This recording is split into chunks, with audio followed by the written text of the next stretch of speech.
Волк– это хищное животное из класса млекопитающих. Множественные исследования показывают, что это предок собаки. Ведет стайный образ жизни. В экосистеме играет важнейшую роль. К примеру, стая уничтожает больных животных.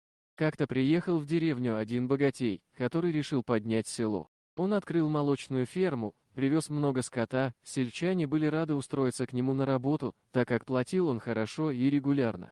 Все шло своим чередом, пока летом не стали пропадать коровы. Все указывало на волков, так как в лесу стали находить обглоданные кости. Владелец фермы назначил награду за каждого убитого волка.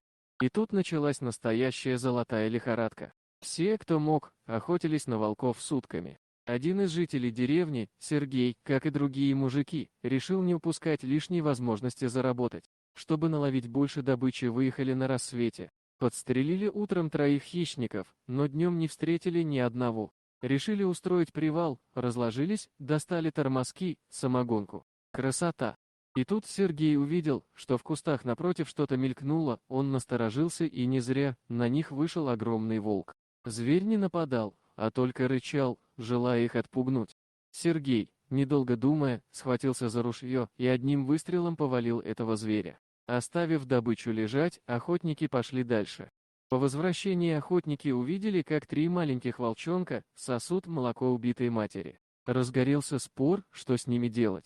Один охотник считал, что малышей жалеть нельзя, потому что они вырастут и станут безжалостными хищниками. Другой убеждал, что оставить их в живых жестоко, ведь они погибнут без матери, а за шкуры волчат платят так же, как и за взрослого зверя, деньги за них тоже не лишние.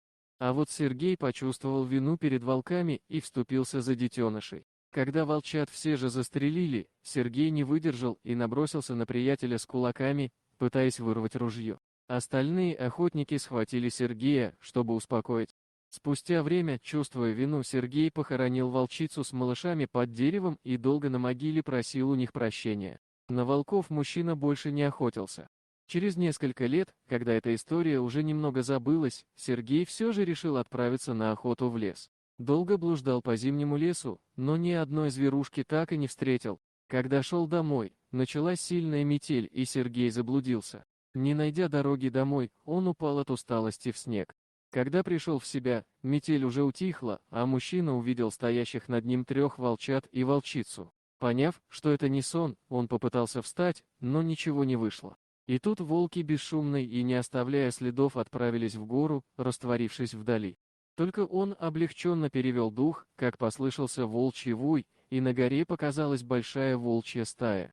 Волки быстро приближались, и Сергей решил, что это пришла его смерть. Но волки не напали на него, они окружили мужчину и стали по одному ложиться рядом с охотником и даже на него.